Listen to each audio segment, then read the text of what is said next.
안녕하세요. 조이쌤입니다. 자, 여러분 6월 모의평가 보시느라 정말 고생 많으셨고요. 총평에 대해서는 제가 영상을 따로 촬영을 해서 TCC에 업로드할 예정이니까 총평 꼭 보시기 바랍니다. 그러니까 총평에서도 분명히 얻어갈 것들이 있으니까 이제 공부 차원에서 보셨으면 좋겠어요. 제가 이제 오늘 현강을 마치고 이렇게 온라인 촬영을 하러 왔거든요. 현강 친구들이 여기저기서 울상인 친구들이 조금 있더라고요. 그래서 이 난이도가 쉽지는 않았다 이렇게 좀 말씀드릴 수 있을 것 같고 안정적으로 1등급 나오던 친구들도 90점 겨우 넘었다든가 아니면 2등급으로 떨어진 친구들도 있더라고요. 또 심하게는 2단계 2등급이 떨어져서 1에서 3으로 떨어진다든지 2에서 4로 떨어진다든지 이런 쇼킹한 결과를 가지고 온 친구들도 있는데요. 자, 일단은 모의 평가잖아. 그러니까 시뮬레이션이잖아요. 그러니까 수능 때 이렇게 나와버리면 너무 슬프겠지만 아직까지 우리에게는 다시 각성해서 재정비하고 앞으로 나아갈 시간이 있다. 그래서 여러분들 이제 여름 방학도 있고, 그죠? 충분히 각성해서 준비할 이 시간 여유가 있으니 이제부터라도 영어를 만만하게 봤던 친구들 있다면 열심히 공부하셨으면 좋겠어요. 솔직하게 말해서 영어 절대평가라고 하고서 이제 다른 과목 위주로 공부했던 친구들 많잖아. 그러니까 그런 물리적으로 여러분들 시간 투자를 안 했기 때문에 낭패를 봤을 수 있는 거예요.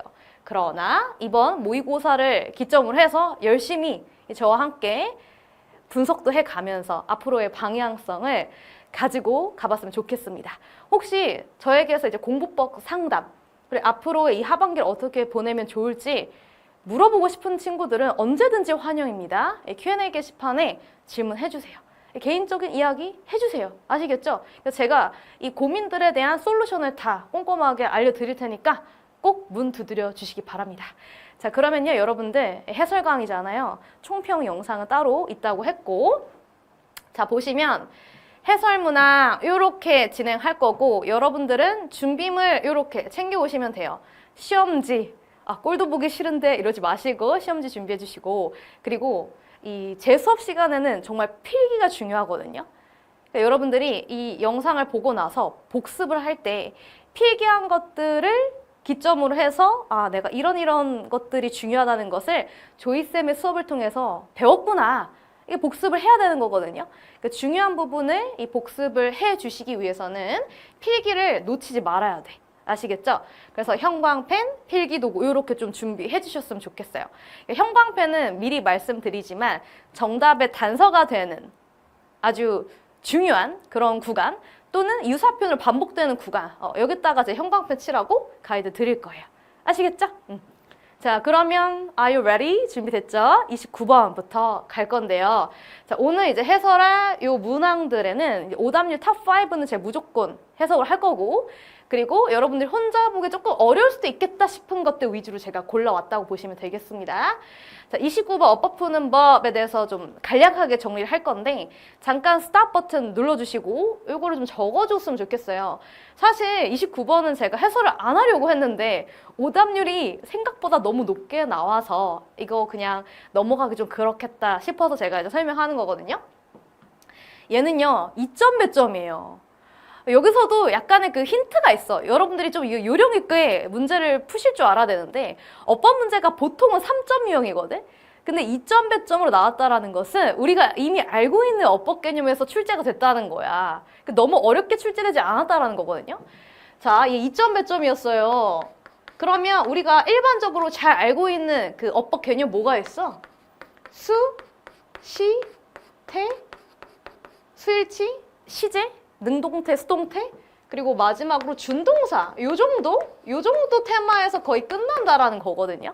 그러니까 자세한 내용은 이 심플 그래머 강좌에서 조금 깊이 있게 수강하시면 좋을 것 같고, 어쨌든 이제 간략하게 설명을 해드리면 요 4가지 중에 풀릴 수 있겠다라는 거예요. 그렇게 어려운 개념 물어보는 게 아니라는 거야. 자, 그래서 1번부터 보시면 주어 동사 수일치 나왔었고 2번이 정답이었는데 결국 태를 물어보는 문제였어요. 능동이냐 수동이냐, 이거 얼마나 간단해. 근데 여기서 약간 그 함정이 있다면 요 2번 지문은 2번 문장은 사형식 수동태로 바꿔주는 문항이었죠. 능동태를 사형식 수동태로 바꾸는 거였는데, 그러니까 사형식이라고 하면 주어, 동사, 간접 목적어, 직접 목적어 이렇게 해서 목적어를 두 개를 취하는 것을 사형식이라고 하잖아요.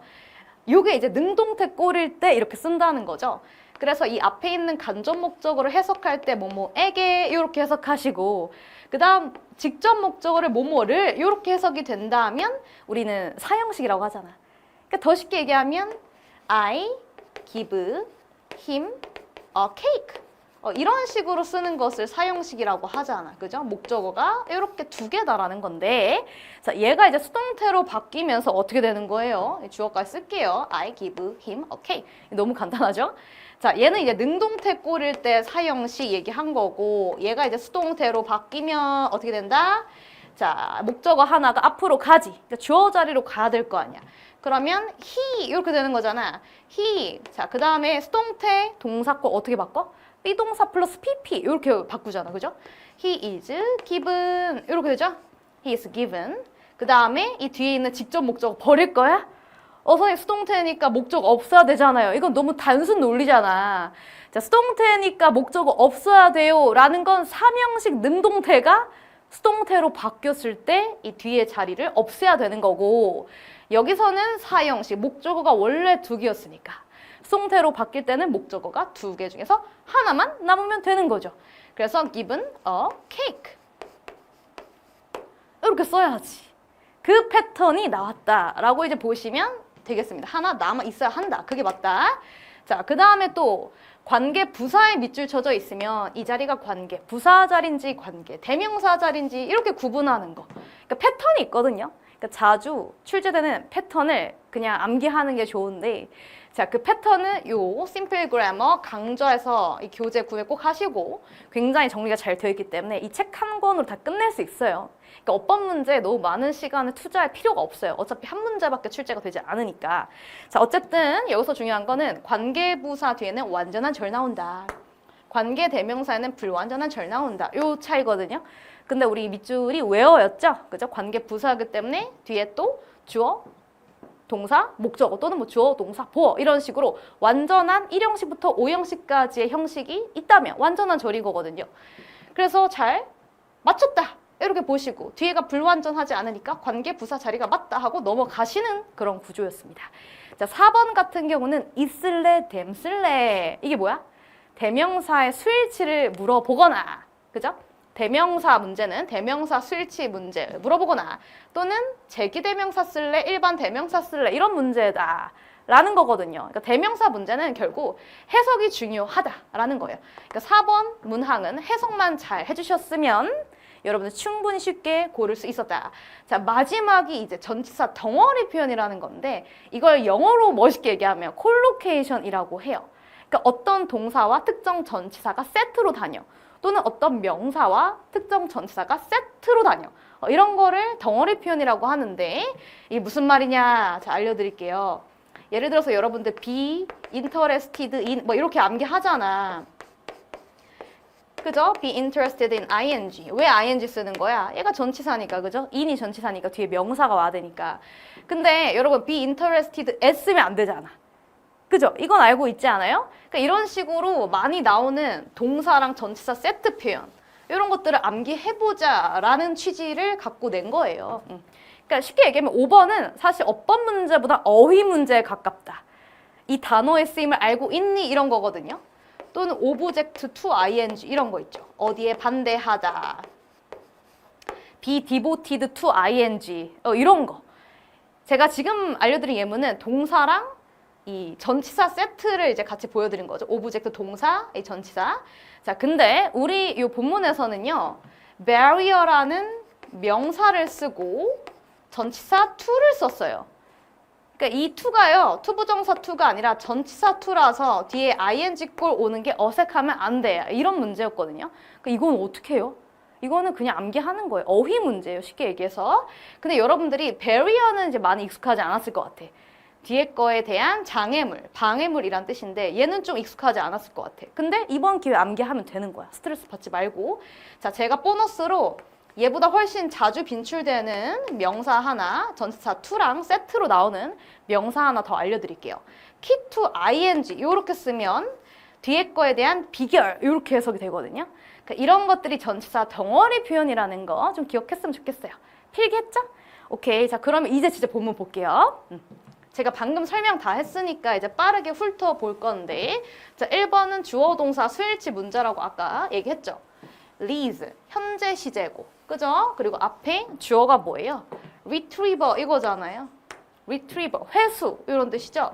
회수가 이어진다, 뒤에 거로 이런 뜻이고, 아까도 현강 수업을 하다가 어떤 친구가 이거 질문했는데, 선생님 이 문장에서 본동사가 얘 아니에요? 이지? 뭐 이런 얘기를 하는 거예요. 그래서 이게 뭔 소리야 하고 들어봤더니 이 친구가 이 provided의 기능을 정확하게 몰랐던 거야. 자, provided는요, 그냥 암기하세요. 접속사 역할이야. 즉, 접속사 if랑 같은 말이야. 결국 여러분, 독해는 어휘 싸움이에요. 이거 암기하고 있지 않았으니까 틀리는 거야. 그러면 또 다른 접속사 절이 된 거야, 이렇게. 그래서 아까 그 친구가 이제 물어본 게 얘 동사 맞나요? 이거 물어봤는데 동사 맞지. 이 접속사 if 절 속에서는 the act of retriever is 해서 주어가 act, is가 동사 이렇게 되는 거지. 그래서 결국은 이거 자체가 성공적이라면, 그리고 앞에 있는 이 주절의 동사를 물어본 거지. retriever가 lead to 어디로 이어진다. 자, 그리고 수일치를 맞춰줄 때는 뭐 앞에 있는 형용사 이런 거 신경 쓸 필요 없고, 명사 보고 찍는 거 알죠? 이 명사가 단수면 단수 취급, 복수면 복수 취급 이런 문제였어요. 단수니까, 그죠? 끝에 s가 없잖아. 근데 동사는 s가 붙었다는 거 뭐야? 단수 동사 취급했다 이거죠. 그죠? 명사는 복수형을 s를 끝에 붙이잖아. 근데 동사는 복수 동사가 s가 붙으면 큰일 나죠. 이 정도는 뭐 상식으로 아셔야 되겠고. 자, 2번 이게 문제였죠. give 이걸 어떻게 바꾼다? are 기분으로 바꿔라 라는 문제였고, 얘가 이제 주어잖아요. 학생들이 바로 힌트를 준다. 사실 구조상으로 봤을 때는 어색한 게 없는데, 자, 이 전반적으로 해석을 했을 때는 학생들이 힌트를 받는 입장이거든요. 힌트를 받는 입장이기 때문에 수동태로 바꿔주는 문제였고, 뒤에 있는 목적어 하나 남아있는 거 어색하지 말라고 말씀드렸습니다. 아까 he is given a cake 예문이랑 똑같은 거예요. 자, 3번이 관계 부사 where이기 때문에 뒤에가 완전한지만 확인하시면 되는데, correct answer 주어 needs to be recognized. 이거 전체를 수동태 문장이니까 동사로 퉁으로 볼 수가 있죠. 뭐뭐 할 필요가 있다. 해서 주어 동사 이제 완전한 절로 볼 수가 있기 때문에 잘 썼다. 이거예요. 자, 그 다음에 4번 대명사, 이 대매 밑줄 쳐져 있는데 복수 대명사잖아요. 그죠? 대명사 문제는 수일치래.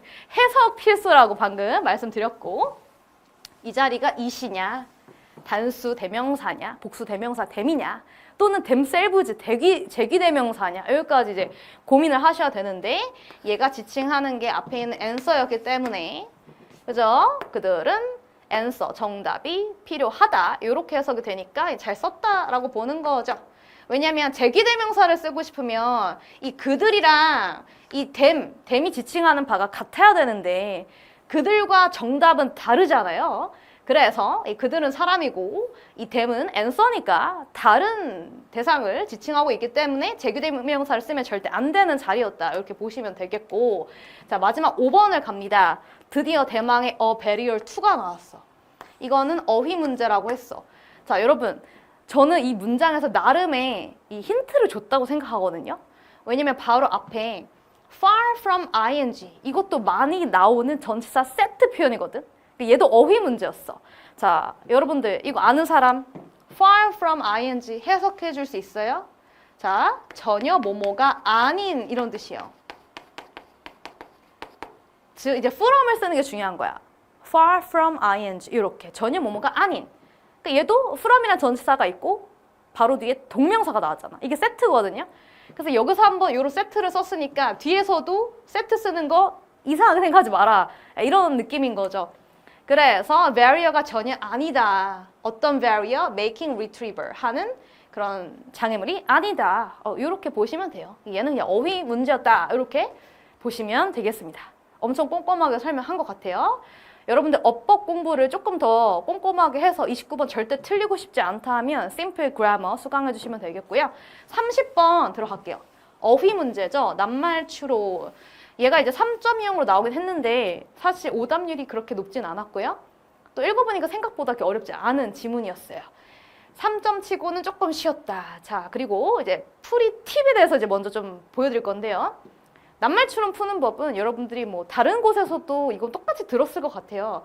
일단 주제를 잘 잡고 이 밑줄 친 1, 2, 3, 4, 5 선택지를 봤을 때 그 반대말이 들어가야 되는 게 아닐까.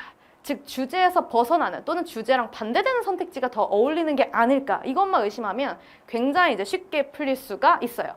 일단 여기까지는 따라오셨죠? 만약에 필기를 놓치고 있다면 잠깐 파우즈 버튼 눌러주시고 다 필기하세요. 자, 그러면 30번 들어갈게요. 3점짜리라 했고요. 어머나 칠판 보니까 지금 이미 하이라이터가 막 되어 있는 것 같은 이게 뭐지? 제가 아까 얘기했죠. 정답에 단서거나 유사 표현 반복되는 구간에 형광펜 칠하고 가이드 드릴 거다 말씀드렸죠. 자, 미리 말씀드리면 internalization, 내면화 또는 내재화라는 이 단어가 유사 표현을 이렇게 반복됩니다. 다 같은 말이라는 거야. 얘가 얘고, 얘가 얘고 다 내면화라는 의미다라는 거예요. 자, 그러면 첫 문장 꼼꼼하게 한번 봐야겠죠. 자, 내면화는 depends on support for autonomy. 한번 정리해 볼게요. 이게 첫 문장이 제일 중요하잖아요. 내면화는 어디에 달려있다? 어토너미의 지원에 달려있다. 뭐 이렇게 어렵게 해석해. 결국은 어토너미에 달려있다 이런 뜻이에요. 그럼 어토너미는 뭐예요? 자율, 자치란 뜻인데 내면화, 내재화라는 것은 결국 자율에 의존한다. 이렇게도 해석이 되죠. 자, 내면화와 이 자율의 관계성에 대해서 이야기하는구나. 이렇게 가시면 되겠고, 자, 그 다음에 보면 이 주어 동사가 엄청 길어요. 정확히 얘기하면 주어가 길죠. 이 문장의 두 번째 문장의 본동사는 are 여기 있고요. 이 두 번째 문장의 주어는 context 여기 있거든요. 됐어요? 자, 컨텍스트 맥락인데 대절하는 맥락 이렇게 되거든. 엄청 길다. 자, 한번 해석해 보면 use controlling strategy. 통제하는 전략을 사용하는 맥락.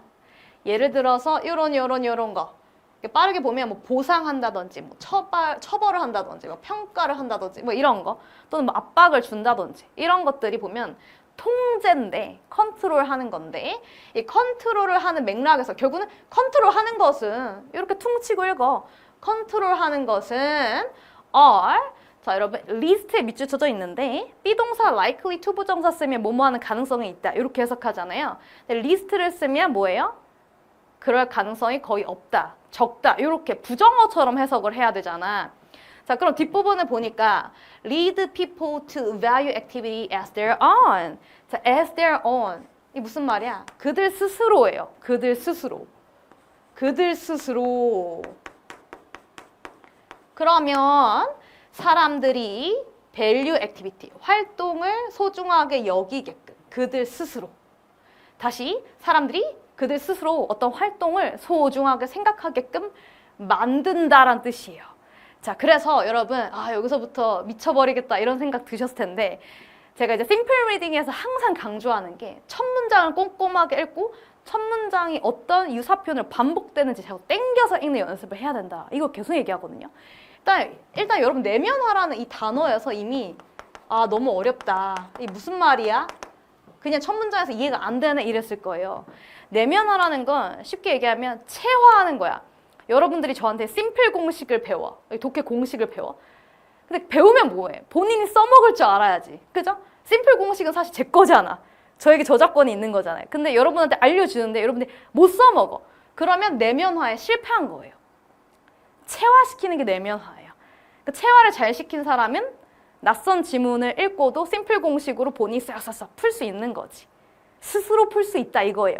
그래서 스스로 잘 어떤 활동을 해낼 수 있다 해서 이게 같은 말이라는 거예요. 됐죠? 자, 그럼 일단은 이 전반적으로 봐야 알겠지만 자, 이 내용은요. 이제 부모님이 어떤 교육 방식을 갖고 자녀를 교육을 해야 되는지에 대해서 얘기를 하는 글인데 결론부터 얘기를 할게요. 자율과 이 통제를 비교 대조한 글이에요. 그러니까 어토너미가 자율이었고 통제는 컨트롤 이렇게 써 있었어. 그리고 컨트롤에 example, search as 했으니까 example로 뭐가 있었어? 보상하고, 뭐 처벌하고 이런 게 있었거든요. 보상, 처벌 이런 게 있었어. 이게 통제야. 부모님이 이 자녀 교육 좀 시키려고, 공부 좀 시키려고 너 2시간 동안 엉덩이 안 떼고 공부하면 엄마가 게임 한 개 줄게, 초코비 줄게, 뭐 이런 거 있죠. 또는 시험 성적 10점 떨어졌으니까 처벌받아야 돼. 이런 거. 이런 게 통제예요. 부모의 통제. 보상하거나 처벌하는 게 결국 통제인데, 통제를 많이 받은 집안의 자녀는 이 내면화가 어떨까? 또는 자율적으로 키운 집안의 자녀. 그러니까 자유방임주의로 애덤 스미스 마냥 엄마 아빠가 네 알아서 해, 네 인생이니까 공부하고 싶으면 하고 하기 싫으면 때려쳐봐 이런 식으로 키운, 자율적으로 키운 집의 아가는 internalization, 이것이 잘 발달돼 있을까 아니면 좀 떨어질까, 이거에 대해서 얘기하는 글이거든요. 됐죠? 일단은 1번만 봤을 때는 여러분들이 그냥 상식적으로 좀 풀었을 것 같은데, 이제 2번 문장, 3번 문장 쭉쭉 읽으면서 이 글의 내용이 조금 더 구조화가 잘 됐을 것 같아요. 자, 일단은 상식적으로만 풀어도 통제가 심한 집안의 아가는 나중에 공부 스스로 하겠어요? 안 하지. 엄마가 용돈 줄 때만 공부를 한다든지, 그죠? 또는 처벌당하기 싫을 때만 공부한다든지 이렇게 하겠지. 그래서 본인이 이 공부하는 법을 체화를 못하겠지. 내면화를 못하겠지. 그래서 이 내면화를 실패할 수밖에 없어요. 근데 반면에 이 자율적으로 아가를 키웠어. 그러면 이 아가가 공부를 스스로 한단 말이야. 공부 공식을 스스로 체화를 해. 이렇게 해야지 그냥 이렇게 된다는 거야. 그러니까 자립성이 당연히 커질 수밖에 없겠죠. 얘가 지금 딱 그거 얘기하는 거야. 그래서 이 압박이 심하고 외부 통제가 심하면 스스로 할 줄 모른다로 가야 되니까 리스트 잘 쓴 거라는 거지. 됐죠? 자, 그 다음에 This is not to say that. 이걸 말하고 싶은 건 아니다. Contours do not work to produce behavior. 통제가 어떤 행동을 만들어내는 역할을 못한다는 건 아니다. 그러니까 통제를 너무 까내리는 건 아니다. 통제를 너무 비하하는 표현은 아니다. 라고 이제 잠깐 옹호하는 듯이 얘기를 하는데요. 자, 어쨌든 이 행동을 만든다는 것도 뭐예요? 그러니까 아이들 스스로 뭐예요? internalization, 내면화를 통해서 어떤 행동을 하게끔 만드는 건데, 자, 이거에 대해서 아무런 효과가 없다는 것은 아니다. 결론은 잘 쓴 것 같죠? 그 다음에 다음 문장 갈게요. It is rather that the more salient, 더비 앞에 거 하면 할수록 점점 더 뒤에 거 한다. 이렇게 해석이 되는데, 자, salient 하면 두드러진 이거잖아요. The external control, 외부 통제가 두드러지면 두드러질수록, 엄마 아빠가 열심히 통제하면 통제할수록 이 아이는요, likely to be merely externally regulated. 당연히 외부에 의해서 통제를 받게 되고 또 어떤 행동에 있어서 interjected, 주입을 받게 된다. 주입식 교육에 찌들게 된다. 그래서 사실 요 딱 문장에는 선택지 1번, 2번 없잖아요. 밑줄 쳐져 있는 어휘가 없으니까 사실 이 문장을 잘 읽으면 이 주제가 잡히는 거야. 그래서 제가 여러분들 빠른 이해를 위해서 그냥 주제를 도식화해 썼는데, 결국 통제를 많이 하면 내면화가 떨어진다. 요거 얘기하고 싶은 거예요. 자, 그 다음에 따라서. 자, 여러분 바로 앞에 있는 요 문장이 뭐였어요? 통제가 심한 경우를 얘기한 거잖아. 통제가 너무나 많은 경우를 얘기했고, 따라서 the person does not develop. 당연히 통제가 심한 집안의 아이는 스스로 할 줄 아는 게 없겠지. 그 얘기가 나온 거예요. 그래서 이 부정어 있는 거 놓지 마시고 develop a value 블라블라 형광펜 치시고, 스스로 가치를 발전시킬 수도 없고, 그러니까 스스로 공부 못하는 거예요. 그 다음에 investment, 투자도 못해. in the behavior, 행동에 투자도 못해. 어떤 행동을 못한다는 거지. 그러니까 어떤 시도를 못한다는 거예요. 그래서 이 부분도 딱 내면화인데, 내면화가 힘들다. 이게 잘 쓴 거지. 됐죠? 오케이. 자, 그 다음 갈게요. 따라서 블라블라 이거 넘어가시고 4번 선택지 있는 문장을 좀 볼 건데, salience 이거 이제 명사로 나왔잖아요. 근데 우리 각주 어휘에 salient, 두드러진 나왔어. 이건 여러분 센스야, 센스. 저 salience 몰랐어요 이러지 말고 salient가 무슨 뜻인지 알려줬잖아. 그럼 봐봐, 스펠링 앞부분이 비슷하잖아요. 그죠? 그러면 이 형용사에서 또 파생된 명사형인가 보다 이렇게 봐야지. salience 하면 무슨 뜻이에요? 두드러짐이란 뜻이에요. 두드러짐 또는 현저함, 눈에 잘 보임 이런 뜻이죠. 근데 봐봐, 주어가 외부 통제잖아. 외부 통제가 두드러지는 거. 통제가 두드러지는 거 이렇게 하니까 통제가 두드러지면 내면화가 잘 돼, 안 돼? 애가 스스로 공부 못한다니까? 떨어진다로 가는 게 맞죠. 자, 그래서 또 내면화의 유사 표현 the acquisition of self-responsibility. 스스로에 대한 책임감의 acquisition, 획득이죠. 스스로 책임감 있게 공부 못한다 이거 아니야. 제가 벌써 답을 말했네. 공부 못한다죠. 못한다인데 드라이브를 쓰면 유도하다, 추진하다, 하게 한다 이런 뉘앙스죠. 어떤 가능성의 뉘앙스잖아. 그래서 정답이 4번이에요. 주제 반대값. 드라이브가 아니라 못하게 한다로 가야지. 저해한다, 막아버린다 이렇게 가야죠. 그래서 바꾼다면 undermines 뭐 이 정도로 바꾼다든지 아니면 hinders 방해한다, 저해한다 이렇게 바꿔야 맞다 이거예요. 요 그림을 잘 이해하면 돼요. 자, 답은 나왔으나 5번 선택지 있는 구간만 좀 볼게요. use a minimum. 자, 미니멈의 반대말은 맥시멈이잖아요. 최소일까 최대일까 요거를 구분하시면 되는데 일단 미니멈 했으니까 최소 썼어요. 최소 of external incentive. 자, external 했으니까 이제 incentive 자체도 통제, 컨트롤 얘기하는 거죠. 외부 통제의 최소화가 more likely to cultivate. 더 뭐 할 가능성이 있어? 키워줄 가능성이 있어. A sense of willingness. 요것도 형광펜 좀 쳐야겠다. A sense of willingness and value for what in their child. 이게 무슨 말이야? 내면화. 이것까지 형광펜 치세요. 다 같은 말이에요. 내면화. willingness가 뭐야? 의지잖아. 스스로 공부하겠다는 의지. 스스로 책임감. 이게 같은 말이거든요. 어쨌든 이 내면화가 더 잘 될 가능성이 있다라고 하려면 주어가 어떻게 나와야 돼요? 외부 통제가 커야 돼, 작아야 돼? 작은 게 맞겠죠? 외부의 압박이 작아야 내면화가 잘 된다. 자율적으로 키워야 내면화가 잘 된다. 이 정도면 여러분들 아실 것 같습니다. 자, 30번 봤고요. 이제 대망의 빈칸 추론 가겠습니다.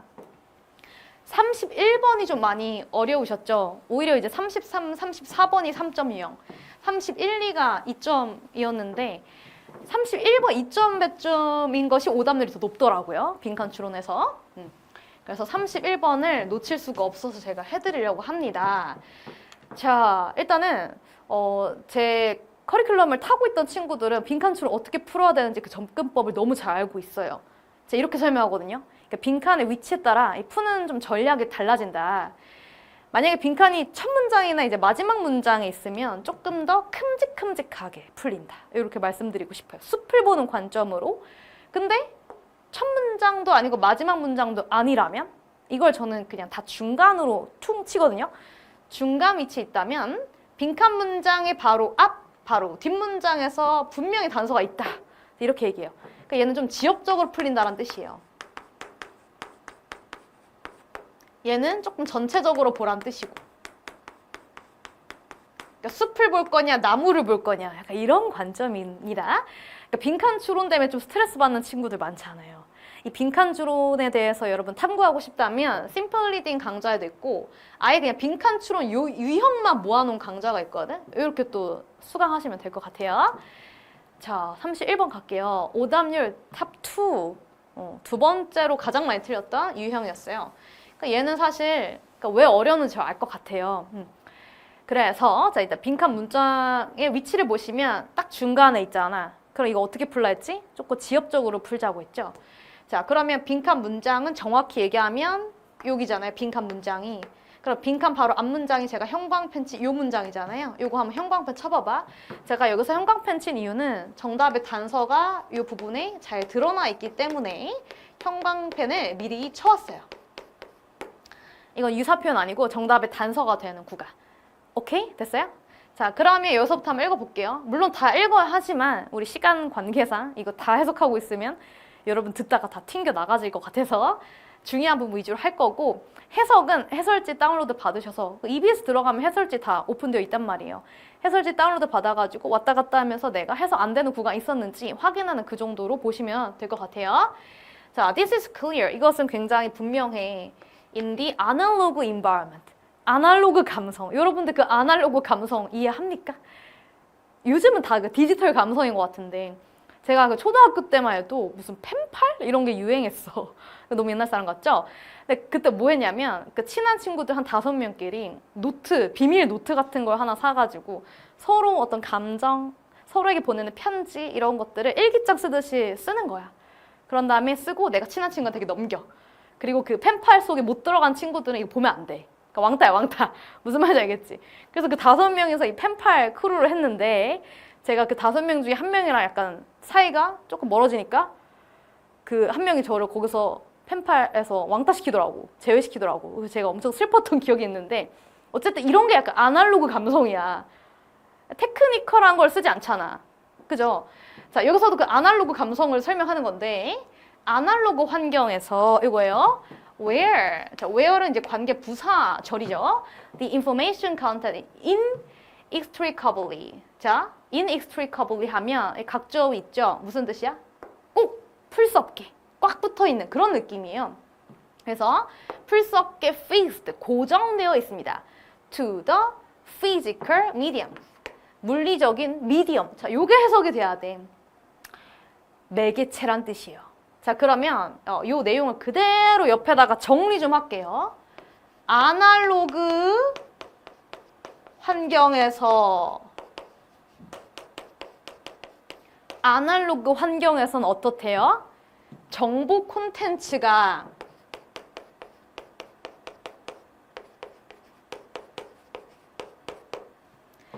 꽉 픽스드, 고정되어 있대. 누구의? 물리적인 매개체. 미디엄은 매개체예요. 이거 단어 알아야 된다. 그죠? 혹시 미디엄이란 단어를 몰랐다면 여러분들 이거 큰일 났다. 반성하시고 워드마스터 제 강좌 있거든요. 이투스 그 단어장이 있는데요. 완전 베스트셀러야. 서점에 가면 여러분 다 구매할 수 있거든. 워드마스터 수능 2000 또는 워드마스터 고등 베이지. 그 워드마스터 시리즈가 다 많아요. 거기서 여러분 단어장 한 권 사셔가지고 제발 제 인강 좀 보세요. 미디엄 거기 다 나와. 매개체란 뜻이야. 매개체라는 건 뭐예요? 어떤 정보를 품고 있는 거죠. 전달하는 역할을 하는 거예요. 쉽게 얘기하면. 그러니까 제가 아까 펜팔 이야기를 왜 했냐면 거기에 서로한테 이렇게 쓰는 글이 담겨 있잖아. 텍스트가 담겨 있잖아. 그죠? 또는 뭐 일기 같은 본인 심경이 담겨 있는데 그런 게 정보거든. 근데 그 정보가 어디에 담겨 있는 거야? 어떤 매개체에 담겨 있는 거야? 노트북, 공책이라는 매개체에 담겨 있는 거예요. 그러니까 아날로그 감성에서는 내가 저 친구가 나에 대해서 뭐라고 썼는지 궁금하면 이 정보를 꺼내서 보려면 결국은 이 매개체를 열어봐야 되는 거야. 왜냐면 얘네 두 개가 꼭 붙어 있어. 완전히 픽스드 되어 있어서 고정 이렇게 썼잖아요. 고정, 픽스드 되어 있어가지고 결국은 얘네 둘이 한 몸이야. 한 몸. 같이 붙어 댕겨. 그래서 이 정보가 궁금하면 결국 이 노트북을 매개체가 이 노트북이라 생각해. 노트북. 이 노트북을 같이 펼쳤어야 됐다 이거예요. 노트북 하니까 너무 그 컴퓨터 같은 느낌인가? 그냥 노트라고 할게요. 노트. 됐죠? 오케이. 자, 이게 아날로그의 감성이에요. 근데 이제 빈칸 문장을 보니까 환경이 바뀌었어. 공간적 배경이 바뀌었어. 디지털 환경에서는 이렇게 시작하잖아요. 이것도 센스예요. 아날로그에서 갑자기 디지털 환경에서는 이렇게 바뀌니까.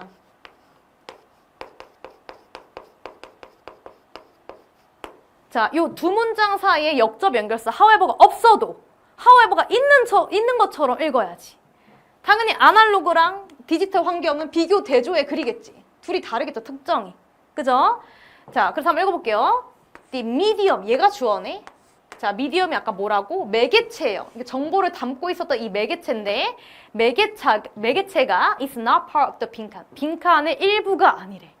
자, 여러분들이 많이 틀렸다면 이게 이해가 안 됐을 거야. 뭐뭐의 일부가 아니다. 이게 무슨 소리지? 그러면 더 쉽게 생각해서 뭐뭐의 일부다. 이것부터 한번 이해해보자. 자, 더 이그젬플 하나 해볼게요. 조이쌤의 팔은 조이쌤의 일부다. 맞아요? 맞잖아요. 이 팔, 제 몸의 일부잖아요. 그죠? 어떤 것의 일부라는 것은 둘이 한 몸이라는 거야. 쉽게 얘기해서. 그러니까 세트라는 거야. 떼래야 뗄 수 없는 그런 관계라는 뜻이거든요. 그죠? 근데 여기 이제 부정어 not이 있다는 것은 결국은 분리되는 관계란 뜻이에요. not part of the 빈칸이라는 건 이 두 개가 분리되어 있는 관계란 뜻이라고. 예를 들면 제가 이제 귀걸이 했잖아요. 조이쌤의 이 귀걸이는 조이쌤의 일부가 아니죠. 그죠? 왜냐면 언제든지 내가 이거를 뺄 수 있잖아. 잘 땐 빼고 자야 될 거 아니야. 아니, 그런 느낌이에요. 그래서 아날로그의 특징은 꽉 고정. 그죠? 그럼 디지털 환경에서의 특징은 뭐겠어? 얘네 두 개가 고정이 아니라 분리되어 있다. 이렇게 가는 거예요. 자, 써볼게요. 정보, 매개체. 자, 근데 일단은 매개체가 주어였어요, 여러분. 매개체. 매개체는 빈칸의 일부가 아니다. 이렇게 돼 있었어. 얘네 두 개가 분리되어 있다. 이거라고. 그럼 여러분, 분리되어 있다라는 표현은 not part of라고 했잖아요. 그럼 빈칸에 들어갈 말이 뭐겠어요? 이 정보에 해당하면 되겠네요. 정보. 그래서 쉽게 얘기하면 이 빈칸에 들어갈 말은 information content가 돼야 되는 거예요. 알겠지? 정보. 제가 요즘에 꽂혀있는 노래가 있어요. 저 에스파를 좋아해가지고 에스파의 슈퍼노바. 맨날 슈퍼노바 이거 나오잖아요. 근데 이게 information 콘텍스트라 콘텐츠예요. 정보. information이자 정보. 근데 이 음악이라는 이 정보가 이 좋은 노래가 여러분 이 좋은 노래 듣고 싶으면 어떤 매개체에 활용해요? 뭐 인스타 쇼츠에서도 들리고 유튜브에서도 볼 수 있고 그렇지 않아요? 볼 수 있는 어떤 매개체가 엄청 많아. 그래서 이 노래와 이 정보와 그리고 이 노래를 담고 있는 매개체는 언제든지 분리가 가능하다라는 걸 쭉 얘기하는 거예요. 됐죠? 와, 이제 여러분 쉽게 찾을 수 있을 것 같고 그래서 인포메이션 컨텐츠에 동의어인 메시지가 들어가야 된다 이거고요. 빈칸 다음 문장도 일단 볼게요. 비트 스트림. 아, 비트가 뭐지? 근데 일단 이거 아날로그의 감성은 아닌 것 같아. 디지털의 감성에서 쓰이는 용어인 것 같아. 이거까지만 봐도 괜찮아요. 비트는요, 이것도 뭐 암기할 필요 없어요. 데이터의 단위인데 어쨌든 디지털 감성에 쓰이는 표현이에요. 이 비트 스트림이요, 디지털 환경 시대의 정보를 얘기하는 거예요. 이 정보가 looks the same to a computer. 컴퓨터는 다 똑같이 보인다. 자, 뒤에가 중요한데 regardless of the media. It is read from.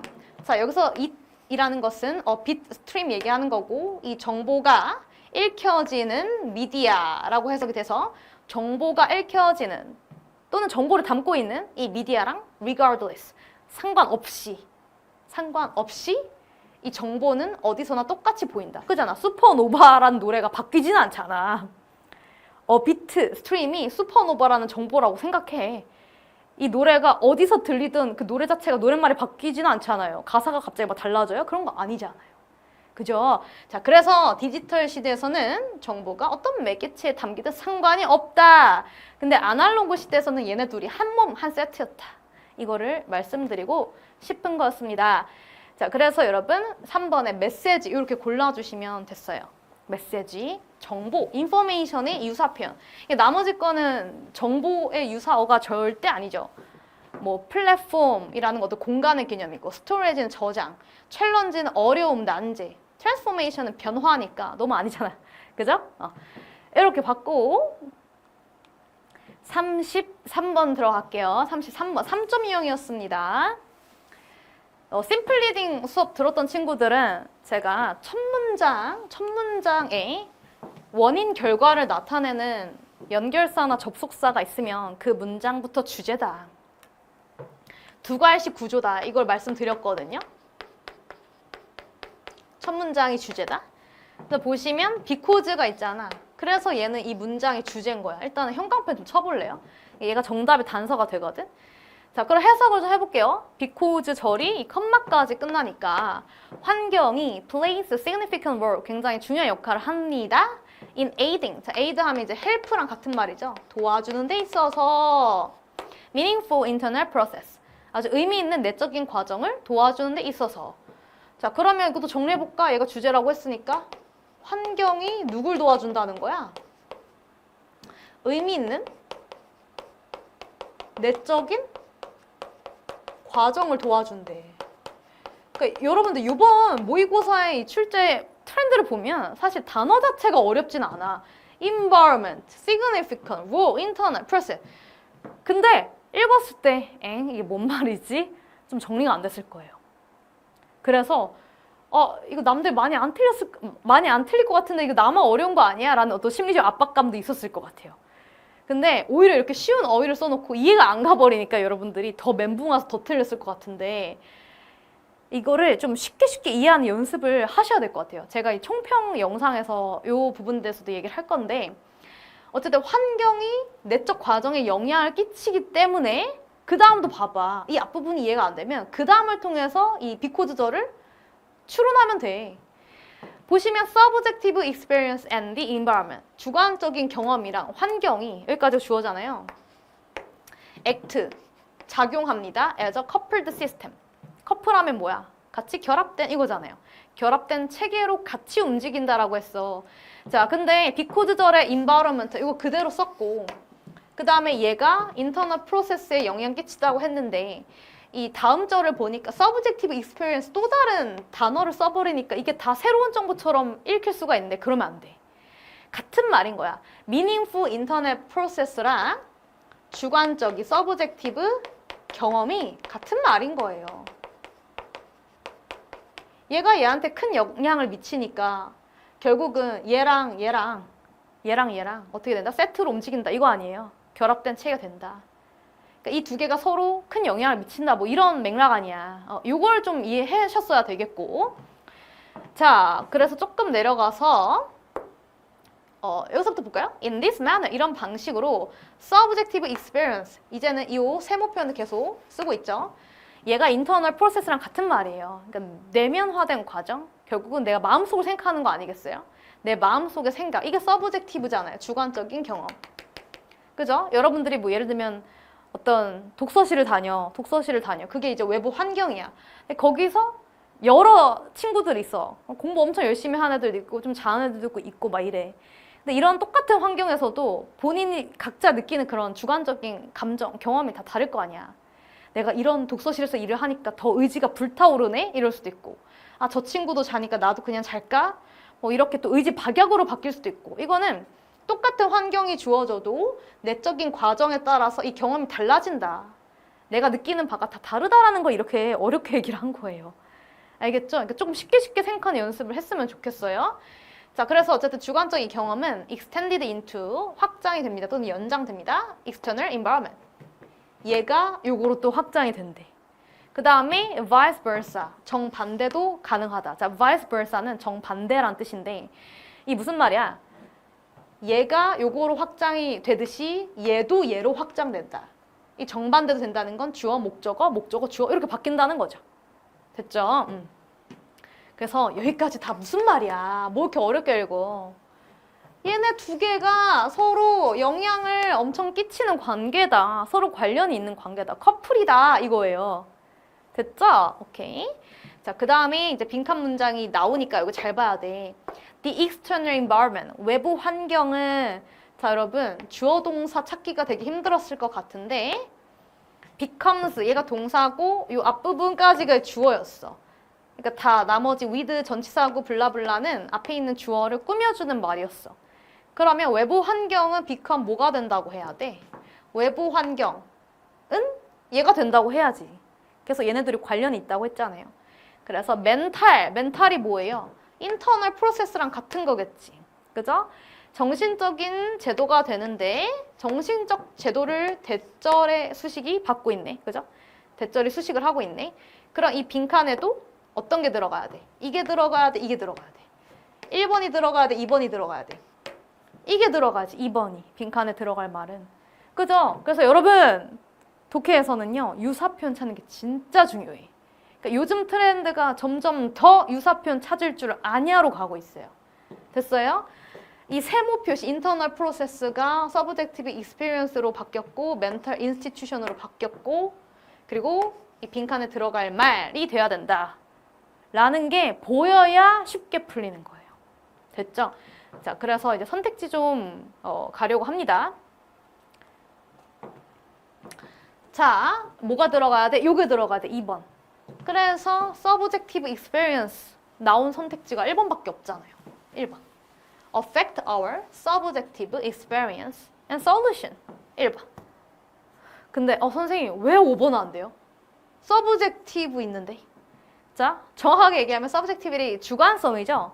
읽어봐. 주관성의 개념의 구성을 촉진시킨다야. 우리의 주관성에 대한 개념. 자, 근데 이 주관성에 대한 개념이라는 건 주관적 경험이랑 같은 게 아니야. 다른 거야. 주관적 경험이라는 건 말 그대로 각자 느끼는 각자의 감정 이런 거야. 사람마다 그 느끼는 감정이 다르잖아. 근데 얘는 주관성에 대한 개념을 만들어낸다? 이건 어떤 사전적 정의를 만들어낸다 이런 뉘앙스거든? 그래서 이거로 가면 안 되는데 선생님 그래도 이해 안 가요. 전 이거 찍고 싶은데요? 이런 친구들은 제가 왜 아닌지를 또 보여드릴게요. 바로 빈칸 다음 문장을 보면 여러분들 발견할 수가 있는데 다음 문장 보면 subjectively held belief까지가 주어져. 주관적으로 믿고 있는 거. 이 믿음은 attain, 획득하게 됩니다. The status of objectivity, 객관성의 위치를 해서 오히려 객관성을 얘기했어. When the belief is socially shared. 자, 이 믿음이 사회적으로 다 공유가 된다면. 그래서 내가 혼자 갖고 있는 감정인 줄 알았는데 이 감정이 공유가 된다는 건 다 같은 감정을 느끼고 있는 거죠. 같이 악플 쓰고 있고 또는 같이 감동하고 있고 뭐 이렇다는 거야. 나만 느끼는 감정이 아니었네를 깨닫게 된다면 해서 이 왼절이 의미하는 게 쉽게 얘기하면 외부 환경의 영향을 받게 되면 이거예요. 그죠? 서로 동조하는 거야. 외부 환경에 의해서 영향을 받게 되면 그때는 주관적으로 느꼈던 그 믿음이 객관성의 위치에 도달한다. 객관성의 위치라는 거 뭐야? 누구나 용납할 수 있는 이런 뜻이에요. 그죠? 객관적인 어떤 진리? 이런 행동을 하면 나쁜 거다. 예를 들면 사람을 때리면 나쁜 거다. 사람을 때렸더니 좋아하는 사람보다 슬퍼하고 화가 나는 사람이 더 많았어요. 그럼 그 감정이 공유되다 보니까 이 주관적으로 느꼈던 그 믿음이 어떻게 되는 거예요? 객관적인 위치까지 가서 사람을 때리면 나쁜 거다 라는 어떤 진리에 도달하게 되는 거죠. 됐죠? 오히려 객관적인 위치에 올라간다 했으니까 주관성이라는 표현이 들어가면 안 되는 거예요. 아이고 아시겠죠? 자, 그리고 중간에 보시면 research has shown that 이것도 현관판 좀 쳐볼까요? 연구 실험의 결과값은 주제문이다. 이것도 계속 얘기했던 건데요. Our decision, 우리의 의사결정이 바로 institutional practice에 영향을 받는다라는 건데 이것도 요거에 접목시켜서 읽어야 된다 이거예요. 우리의 결정이라는 게 이게 주관적 경험에 해당하는 거예요. 각자의 그 결정은 내가 지금 당시에 느끼는 그 감정에 따라 달라질 거니까. 그리고 이것은 institutional, 이게 바로 뭐예요? 외부 환경을 얘기하는 거죠. 외부 환경의 영향을 받게 된다. 이렇게 된 거고. 결국은 subjective experience의 example로 decision이 또 나온 거다. 이게 좀 보이면 좋겠다. 됐어요? 이 정도 필기하시고. 그래서 1번 선택지 solution이라는 것도 subjective experience의 또 다른 표현이다 라고 볼 줄 알아야 돼요. 됐죠? 주관적인 해결책, 주관적인. 해결책이라는 것도 어떻게 보면 의사결정에 해당하는 거니까. 오케이. 자, 34번. 오답률 탑4를 볼게요. 자, 얘는요. 빈칸의 위치가 어디 있어? 맨 마지막에 있죠? 근데 주어를 봐봐. 이거는 틀리면 안 돼. 주어에 I, 필자 본인 등판했잖아. 나는 이렇게 생각해. 끝난 거야. I believe. 한순간 끝난 거야. 필자가 이렇게 생각해? 이게 주제라는 거거든요. 그죠? 또 빈칸이 마지막에 있으니까 얘는 조금 더 전체적으로 봐서 주제값을 찾는 거로 풀어야 된다고 했고. 자, 여러분 정답의 단서 표시합니다. 이 부분 좀 찾아주세요. 딱 그 지문의 한 중반부 정도 있을 거예요. 보시면 I 시작하는 거 보이죠? I, 내가 느끼는 거 나오잖아. 여기를 다 전체 형광펜. 여기서 빈칸에 들어갈 말을 추론할 수가 있어요. 명시적 단서가 여기 있어. 자, 얘는 이제 음악에 대해서 얘기를 하는 건데 I am concerned. concern 무슨 뜻이에요? 신경 쓴다 또는 뭐 관심이 있다 이거거든요. 자, with fairly basic aspect. fairly 하면 상당히 부사고요. basic 하면 기본적인, 근본적인, aspect 하면 측면이죠. or perception, 인식적 측면. 그러니까 음악을 인지하는 데 있어서 나는 어떤 기본적인 측면에 관심이 있어. 예를 들어서 뭐가 있어? 미터나 키라는 게 있는데 미터라는 거 이제 박자예요, 음악에서는. 그리고 키라는 거 여러분 잘 알 것 같아. 한 키 올려, 반 키 내려 이런 표현 쓰잖아. 그러니까 미터랑 키라는 이 용어 자체는 음악에서 쓰이는 베이직한 용어예요. 여기까지 따라왔죠. 그러니까 음악적 이론인 거죠. 그리고 I believe 또 나왔어. 내가 이렇게 생각해. Which are relatively consistent. 이게 중요해. 자, 미터랑 키라는 것은 베이직 에스펙트인데 얘네는 어떻대요? 이게 너무 중요하다고요. 청자들 사이에서 consistent하대. 일관성이 있대. 또는 일치한대. 그게 무슨 말이냐면 제가 아까 좋아하는 에스파의 슈퍼노바 노래를 딱 들려줬어. 그럼 음악 공부를 좀 했던 애들, 음악 지식, 음악 이론이 있는 애들은 방금 들은 노래를 연주해봐 또는 노래해봐라고 했을 때 그 음을 기억해서 그 키와 그 미터를 기억해서 연주할 수 있다는 거예요. 왜냐면 청자들은 똑같은 일치하는 뭐가 있다? 베이직 에스펙트가 있기 때문에. 됐죠? 그래서 우리가 어떤 이론, 공식을 배우는 거지. 똑같은 걸 배워야 서로 소통이 되는 거 아니야. 여러분들 내가 소울 했을 때 그 소울의 음이 무엇인지 알잖아. 그러니까 소울의 음을 배운 거잖아요. 그죠? 이게 바로 베이직 에스펙트인 거예요. 도의 음이 뭔지 알잖아. 이게 베이직 에스펙트거든요. 그래서 내 생각은 뭐예요? 음악 지식에 있어서는 어떤 일정한, 일치하는, 청자들이 누가 들어도 일치하는 그런 공식이 있다라는 거죠. 그래서 I believe 일치하는 공식이 중요하다 이렇게 가는 거예요. 그래서 4번이에요. The commonality. 이게 무슨 뜻이야? 공통점이거든. 얘가 consistent의 유사어로 나온 거예요. 일치하는 거. 공통점. 이 공통점 between us. 우리 청자들 사이에서 도면 도고 파면 파고 쏘리면 쏘. 이거 똑같이 들려야 돼. 이 공통점이 far, 훨씬 outweigh. 이거 되게 중요하다. outweigh를 직역을 하면 무게가 더 나간다는 뜻이거든요. 내가 여기다 무게를 더 줘. 더 치중해. 이게 무슨 말이야? 내가 더 중요하게 생각한다는 뜻이에요. 그래서 뭐뭐보다 중요하다는 뜻이 있어요. 그러면 주어, outweigh 목적어 쓰시면 주어가 목적어보다 중요하다가 되는 거예요. 그래서 부등호가 이렇게 되는 거지. commonality가 difference보다 중요하다. 공통점이 차이점보다 훨씬 중요하다. 음악에서는. 음악의 인식에 있어서는. 됐죠? 이렇게 하는 거예요. 자, 나머지는 여러분들 제가 해석을 이거 다 해드리기에는 사실 의미가 없는 강의가 될 것 같아서 해설지 보시고 제가 당연히 이 6월 모의고사에 한해서는 해석 안 되는 거 문장 질문하세요. 그럼 제가 도와드릴게요. 아시겠죠? 자, 36, 37번 들어가도 되겠죠? 이제 순서 삽입 4개 다 할 거예요. 순서 삽입. 순서 삽입 정말 다 틀려요. 이런 친구들 꽤 있거든? 빈칸은 제가 또 할만하거든요. 근데 문제는 순삽입. 와, 저 거기 진짜 다 틀려요. 전 찍기도 못해요. 뭐 이런 친구도 있는데 안 그래도 이제 오답률 1위가 순서 문제에서 나왔었어요. 자, 이 순서 문제 또는 뭐 삽입 문제에 대해서 알러지가 있는 친구들은 이거 좀 봐주세요. 포스 고난도 순서 삽입.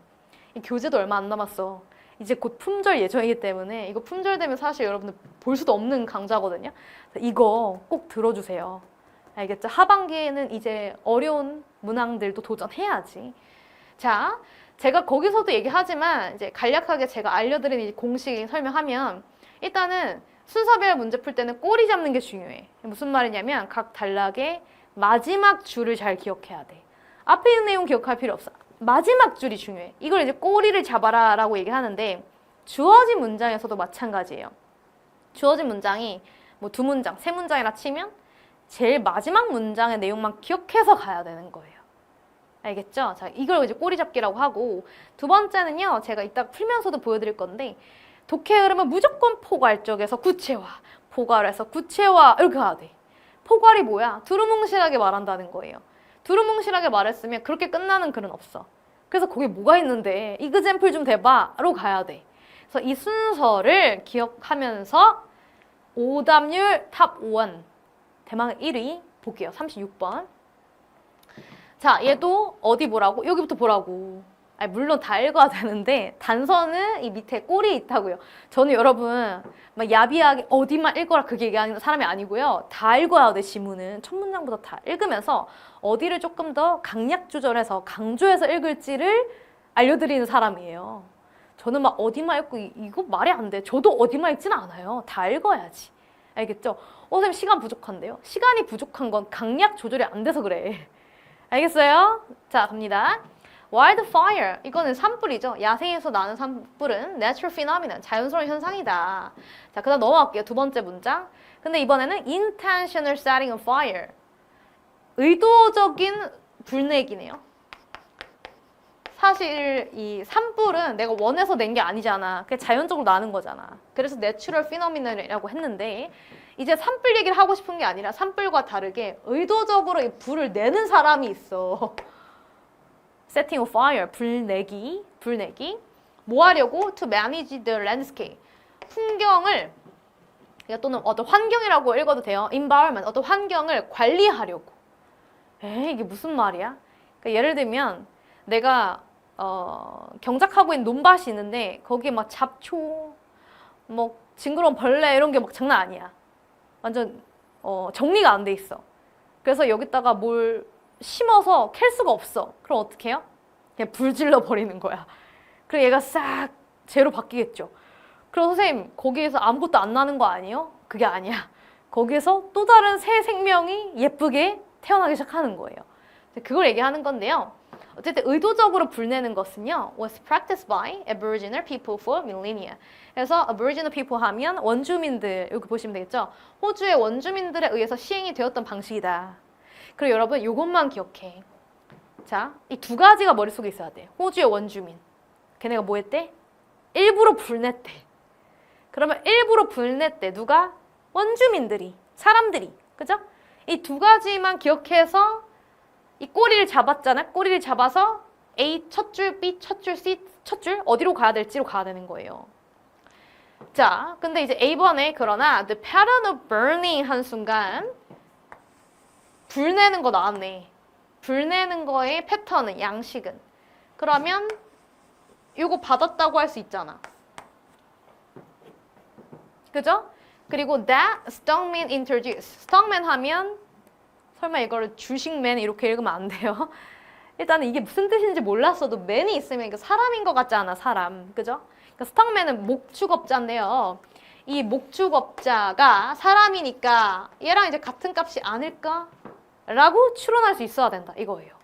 추론하면서 읽는 것도 능력이에요. 근데 추론하는 능력도 어휘를 많이 알고 있어야 추론이 되지, 아무것도 모르고 추론하는 거는 뭐 마법사도 아니고, 그죠? 불가능합니다. 그러니까 워드마스터 강좌 들으세요. 오늘부터라도. 늦지 않았어요.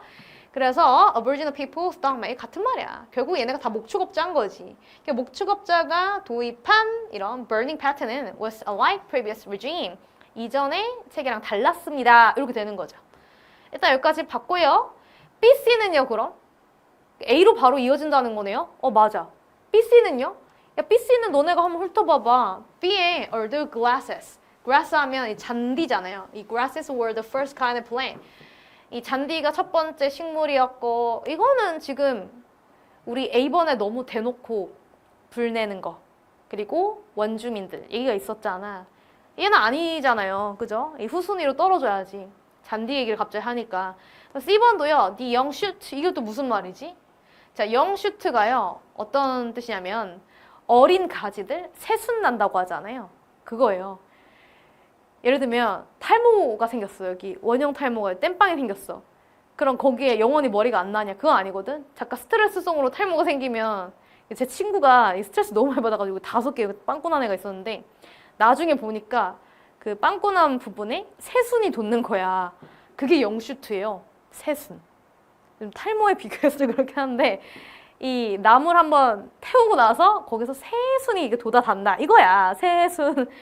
그래서 새순 얘기를 왜 하냐고. 그죠? 다 뜬금없는 얘기를 하고 있잖아. 그래서 다 탈락인 거예요. 아시겠죠? 그래서 A번으로 가야 되는데 여러분들 A번이 첫 순서일 수가 있어요 라고 생각하니까 정답을 못 찍었겠지. 근데 어떡해. 내용으로 가야지. 어색해도 A번이 답일 수 있지. 왜 자꾸 그 가능성을 배제해.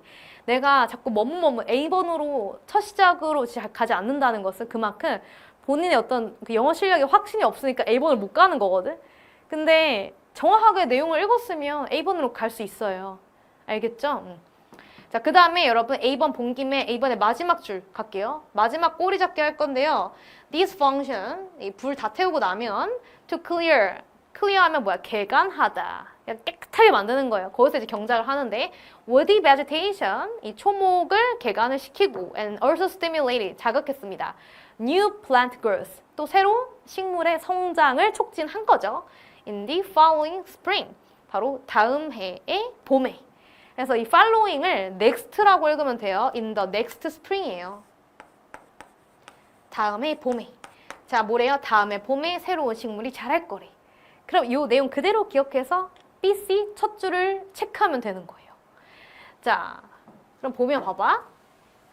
C번에 영슛 이게 뭐야? 바로 new plant growth가 되는 거예요. 새로운 식물이 돋아나는 거. 이게 새순 이렇게 쓸 수가 있을 것 같은데요. 얘네가 were a ready food source. 준비가 된 음식 소스가 된다. 먹잇감이 된다는 거지. 동물한테. 그러니까 동물이 이 새순을 먹고 산다는 거예요. 언제? When they return. 이 동물들이 되돌아왔을 때. 왜냐면 당연히 경작지를 불태울 때는 동물들이 같이 타 죽을 순 없잖아. 잠깐 피신해 있었겠지. 근데 불태우고 나서 여기서 이제 또 새로운 땅으로 바뀌면서 개간이 되면서 새로운 새순이 막 이렇게 쏟아날 때쯤 그게 봄이라고 했잖아요. 그 봄에는 다시 컴백해야지. 그래서 when they return 요거 형광펜 쳐주시고요. 요 부분이 어디라고요? A번의 마지막 요거라는 거지. In the following spring. 같은 시점이라는 거예요. 웬절이 바로 스프링이다. 요거 얘기하고 싶은 거예요. 그래서 봤고요. 그 다음에 C번의 마지막 줄 볼게요. 그러나 the practice also tended to reinforce. 자, reinforce 하면 강화하다, 보강하다라는 뜻인데 scrubby growth. scrubby 하면 관목이 우거진 이런 것들도 같이 성장을 했대. 얘는 조금 통제하고 싶은데 얘네가 같이 성장을 해. 그러니까 모든 풀을 다 성장시키고 싶은 건 아닐 거 아니야. 이 목축업자 입장에서는 정말 동물들이 먹을 수 있는 그런 풀떼기만 성장하길 바라겠죠. 뭐 잡초 같은 건 성장하게 바라지 않을 거 아니야. 근데 어쨌든 그러나 얘네도 같이 성장하는 게 문제다 이거야. 개간을 한번 해도 원하는 식물들도 새순들도 솟아나지만 그래서 얘네가 푸드 소스가 되지만 동물들의 먹잇감이 되지만 동물들의 먹잇감이 되지 않는 scrubby growth까지 같이 일어나는 거야. 그래서 보시면 이 B번에 얼도 블라블라 여러분 얼도 블라블라는 이 중요한 패턴이 아니잖아요. 양보의 접속사 절은 중요한 부분이 아니잖아. 이 뒷부분이 중요한 거 아니야. They were succeeded by. 자, 요거 표현도 어려웠겠다. be succeeded by 하면 뒤에 거에 의해서 계승된다. 그래서 이 탄생의 순서가 이렇게 된다는 거예요. 잔디가 이제 grass, day로 받은 거고요. 잔디 이후에 얘가 태어난다 이거예요. 그래서 1, 2예요. 얘가 먼저 있고 그 다음에 얘가 나온다 이거거든요. 그래서 further woody plant and shrub. 자, shrub 이거는요 여러분 필수어휘다. 얘 은근히 많이 나오는 단어다. 얘가 이제 관목이에요. 얘 알아야 된다. 얘 많이 나온다. shrub 관목인데 관목 이게 어디서 나왔어요? scrubby growth 나왔잖아.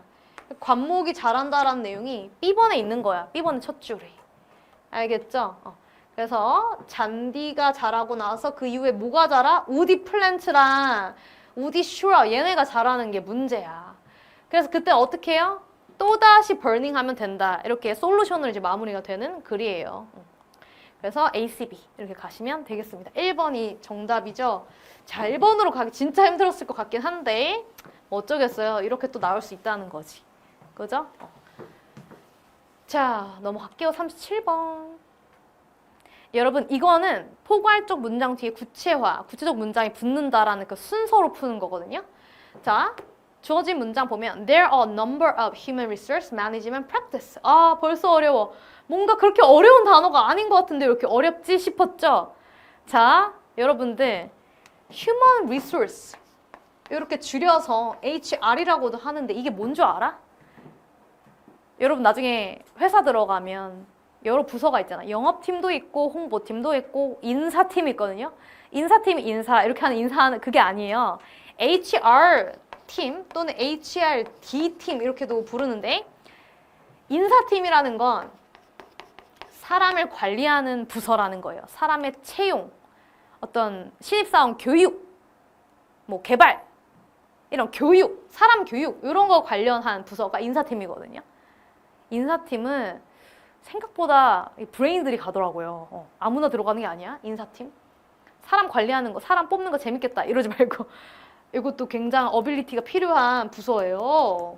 어쨌든 이 인사팀이 HR팀이라고 하는데 HR 매니지먼트 관리 프랙티스 하면 관행이 있다 이거예요. 그러니까 조직에 들어가면 인사팀에서 관리하는 그런 관행이 있다 이거지.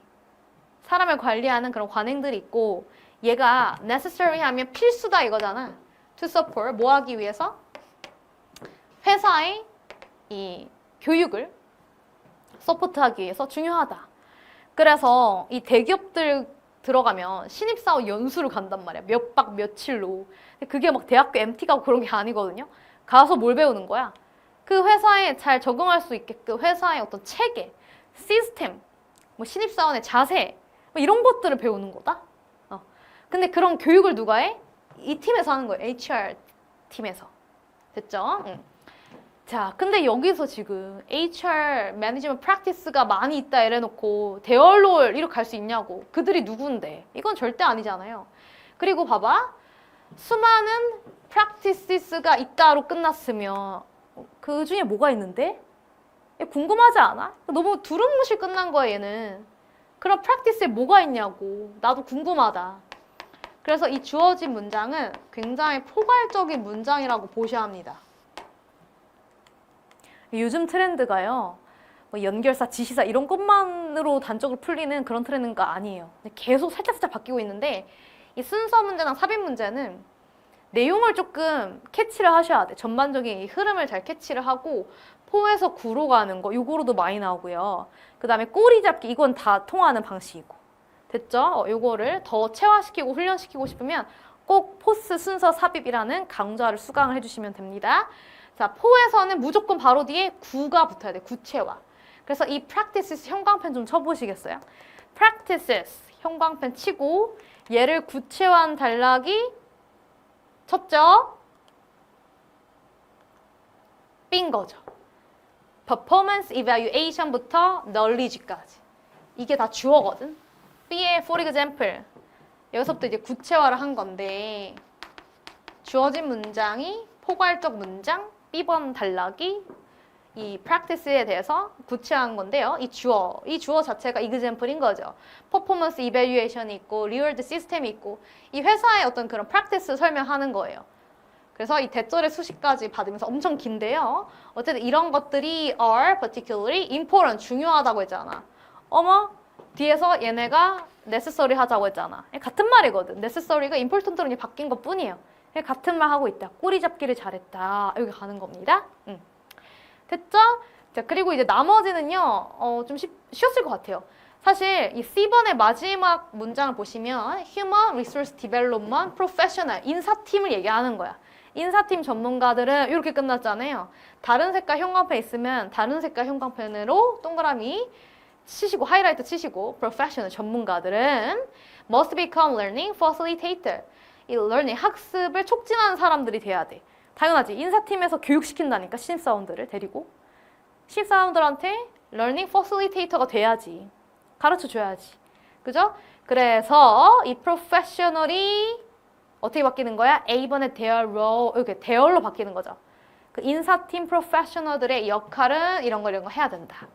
라고 해서 여러분들이 C에서 A로 가는 흐름은 잘 캐치를 했을 것 같은데 B 단락의 위치가 헷갈렸던 게 아닐까 싶어요.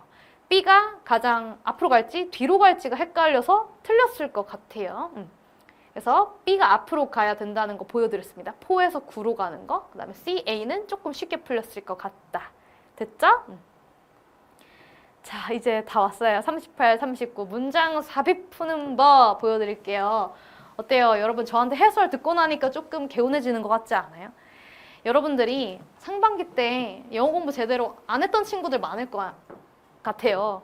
지금 뭐 국어, 영어, 수학, 주요 과목 뭐 탐구 다 있을 텐데 영어 공부를 좀 소홀히 했던 친구들은 이제 좀 각성을 하고 제가 지금 설명한 이 방식이 잘 맞는 것 같다면 제 커리큘럼을 쫙 바꾸지 말고 이제 막 왔다 갔다 하지 말고 막 이것저것 막 책 쌓아놓고 막 콜렉션 만들지 말고 믿고 좀 따라가셨으면 좋겠어요. 무조건 성적 향상할 수 있게끔 제가 도와드릴 테니까 고민되는 점은 Q&A 게시판에 꼭 남겨줬으면 좋겠고요. 자, 삽입 들어갈게요. 자, 이거 주어진 문장에서 논리적 단서를 잡거나 아니면 지문 속에서 잡거나 이렇게 가는 건데요. 삽입은요, 방금 순서 푸는 법을 배웠기 때문에 여러분들 더 쉽게 풀 수가 있어요. 자, 갑니다. 38번. 38번. 일단은 emission measurement 형광펜 좀 쳐주세요. 쳤어요? 오케이. 그럼 한번 읽어볼게요. continuous, 계속된, 지속된. emission이 뭐야? 이건 알아야 돼. 방출량, 배출량이란 뜻인데요. 이거를 measurement라는 거 측정하는 거잖아요. 자, 얘도 생각보다 이렇게 많이 나오는 이슈, 토픽이기 때문에 좀 배경 상식으로 암기하면 좋지 않을까 싶어요. 어떤 대기업들에서 공장을 많이 가동을 하잖아. 근데 거기서 이제 오염 물질 또는 뭐 폐수, 공장 폐수 이런 것들을 갖다 버려. 근데 이런 거를 계속 그냥 무책임하게 계속 버리면 엄청나게 환경 파괴가 될 거 아니에요. 그래서 정부 차원에서 이 환경 파괴를 막기 위해서 세금을 부과합니다. 세금을 어떻게 부과하냐면 이만큼 배출량이 이만큼 많으면 그러니까 오염물질에 대한 배출량 얘기하는 거예요. 오염물질 배출 이만큼 하면 이만큼 세금을 내야 되는 거야. 근데 오염물질을 요만큼만 배출하면 세금을 조금만 내면 돼. 그럼 이제 회사 입장에서는 당연히 돈을 많이 내기 싫을 거 아니야. 세금 내는 거 얼마나 싫어, 그죠? 그래서 세금을 덜 내기 위해서 자연스럽게 이미션을 안 하게 되는 거야. 무슨 말인지 알아? 그럼 이제 선순환이 만들어지는 거지. 환경을 보존할 수 있는 거죠. 이제 그 테마에 대해서 얘기하는데 제가 지금 얘기한 게 어렵지 않잖아요. 이런 거 이제 환경세라고 하는 거예요. 알겠죠? 근데 보시면 얘는요, 방출량을 측정하는 게 비싸대요. costly 하면 비싼이란 뜻이죠. 그러면 보통 이 비싸면 좋아, 싫어? 당연히 싫죠. 비싸면 사기 싫어지잖아. 그죠? 자, 방출량을 측정하는 게 비싸다. 이건 무슨 말이냐? 회사에서 얼만큼의 공장 폐수를 뿜뿜 내뿜는지 또는 오염물질 뿜뿜 내뿜는지를 뭐 정부의 어떤 조사하는 이 조사자들이 와가지고 검사를 해야 될 거 아니에요, 다. 그래야 이제 세금이 넌 얼마, 너 얼마네, 너 얼마네 이렇게 부과시킬 수 있잖아요. 그래서 이거를 측정하는 거에 대해서 얘기하는 거예요. 정부에서 이걸 측정해 가야 될 거 아니야. 근데 이 측정하는 것 자체가 비싸. 와, 이러면 또 되게 오히려 좋은 솔루션인 줄 알았는데 좋은 솔루션이 아닐 수 있다는 거지. 정부한테 과세를 해서 이 환경 파괴를 막으려고 했는데 이 방출량을 측정하는 게 더 비싸니까 정부 입장에서는 더 예산 소모가 될 수 있는 거잖아요. 좀 네거티브한 뉘앙스라고 일단 읽어주는 게 중요합니다. 자, 일단 여기 봤고요. 전반적으로 좀 이렇게 빨리 훑을게요. Environmental taxes based directly on measured emission까지가 주어예요. 환경세는 그러니까 측정된 이 방출량에 직접적으로 부과되는 세금은 그래서 이제 회사들한테 부과되는 세금은 be very precisely targeted to the policy's environmental objective. 그죠? 어떤 정부의 정책적인 환경 목표를 정확히 맞춘 거다. 환경 보존을 위한 거다 이거잖아요. 그래서 if a firm pollutes more, 만약에 어떤 회사가 더 오염을 시킨다면 it pays additional tax 나온다. 추가적인 세금을 더 내야 된다 이거잖아요. Directly in proportion to 하면 정비례하여 이거거든요. 그래서 the rise in emission, 본인들이 배출하는 양이 rise, 올라가는 거랑 정비례로 그만큼 additional tax 더 많이 내야 된다. 뭐 어려울 거 없죠. 제가 인트로에 설명했던 거랑 다 같잖아요. 자, 그래서 또 폴루터 하면 뭐예요? 오염시키는 자들이 뭐야? 그 회사들이요, has an incentive. incentive는 뭐예요? 어떤 동기부여를 받는 거야. To reduce emission. in any manner, 어떤 방식으로든 이 오염물질 배출을 막으려고 하겠죠. 줄이려고 하겠죠. 그래서 굉장히 긍정적인 어떤 가능성이 나오네요. 그 다음에 that is less costly per unit of abatement. 자, then 해가지고 지금 보시면 이 매너를 꾸며주는 건데 매너는 방식이야. 이 대절이 매너를 꾸며주고 있는데 지금 비교급이죠. less than 하면 뒤에 것보다 덜한 방식으로 이런 거죠. 덜 비싼 방식으로가 되는 거야. 뭐가 덜 비싸대? 그러니까 less costly는 결국 비용이 괜찮다는 거죠. abatement는 뭐야? 그 각주 어휘 있어요. 감소예요. 배출량을 감소시키는 게 덜 비싸다. 우리한테 그렇게 비용이 많이 드는 게 아니다. 회사 입장에서 비용이 많이 드는 게 아니다. than 누구보다 tax on each unit of residual emission. 자, residual 하면 이게 남아있는 잔여물 이런 뜻인데 남아있는 배출량을 다 갖다 버리는 거. 이게 비용이 더 들지 내가 감소시킨 그 양만큼은 비용이 안 든다라는 거니까 이거 어렵게 생각하지 말고 자, less costly는 좋은 거야. costly는 나쁜 거랬잖아. less costly는 비용이 별로 안 드니까 좋은 거야. 근데 뭐가 좋은 거야? 결국은 감소시키는 게 좋은 거야. 누구보다 남아있는 걸 그냥 다 갖다 버리는 것보다. 그래서 이제 회사 입장에서는 이 세금 제도 때문에 본인들이 이미션을 많이 방출을 안 하는 방향을 선택하게 된다라고 쓰여 있는 거예요. 됐죠? 그 다음에 the great attraction. 여러분, attraction이 뭐야? 매력 이거잖아. 그럼 좋은 거잖아. 좋은 거. 그죠? 그러니까 어드밴티지의 동의어라고 봐도 돼요. 좋은 점은, 매력은 이건데요. 자, 얘도 좀 많이 어려웠을 거야. 이게 문장이 되게 긴데요. 여기서 만약 문장 구조가 안 잡혔다는 친구들은 제가 하반기라서 독해 강좌만 자꾸 소개를 했는데 심플 신텍스를 수강을 해야 될 것 같아요. 신텍스 강좌는요. 구문 분석 강좌예요. 그래서 아직도 주어 동사 찾는 게 어렵다면 이거 조금 심각한 문제거든요. 신텍스 강좌를 통해서 빠르게 보충을 해야 될 것 같아. 자, 그래서 여기까지가 주어야. 얘가 동사고. 그 다음에 이 대절이 끝까지 이제 가는 거야. 그래서 주어 동사 대절이 보어절 이렇게 되는 건데 결론은 매력은 대절이다 이렇게 해석이 돼야 되고 어떤 매력? Basing the tax directly on measured emission 해서 이 측정된 방출량에 맞게 세금을 부과하는 것의 매력.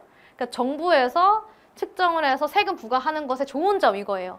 이 좋은 점이 대절이에요. 바로 뭐냐면 대절 속에서 또 주어 동사를 찾으셔야 되는데 the actions the polluter can take 여기서 또 끊고 to reduce tax liability 여기까지가 주어 자리예요.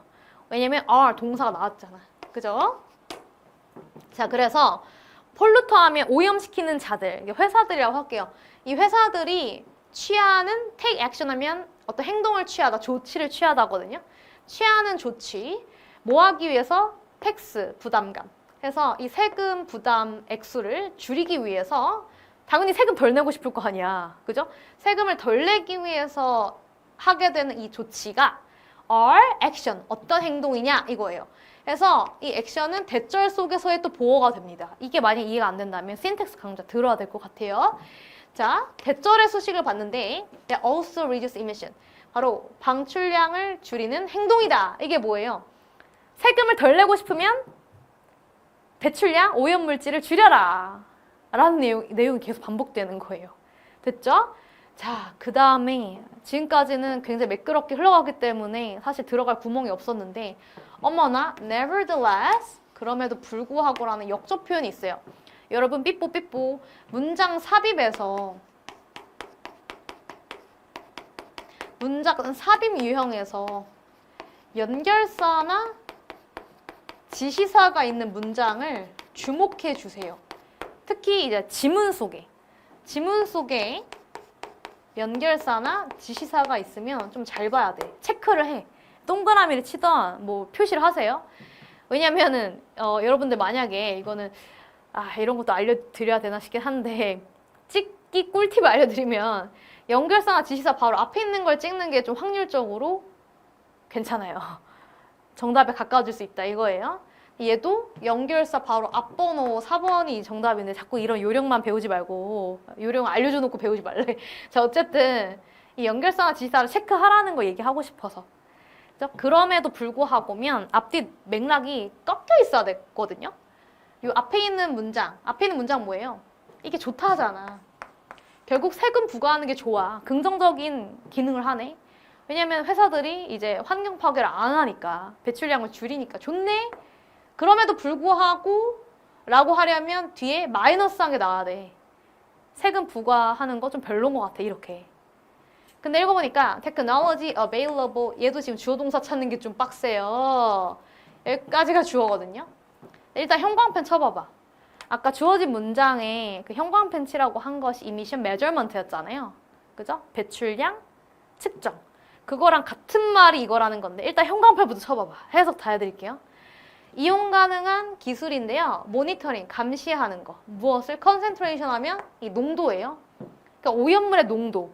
그리고 flow, 흐름, particular substance, 특정 어떤 물질들의 흐름과 농도를 감시하는데 이용 가능한 기술. 이게 뭐야? 오염 물질을 측정하러 다니는 거지. 삐리삐리 하면서 측정하러 다니는 거죠. 여기 또 있어요. in waste discharge. 저 waste 하면 뭐야? 쓰레기야, 쓰레기.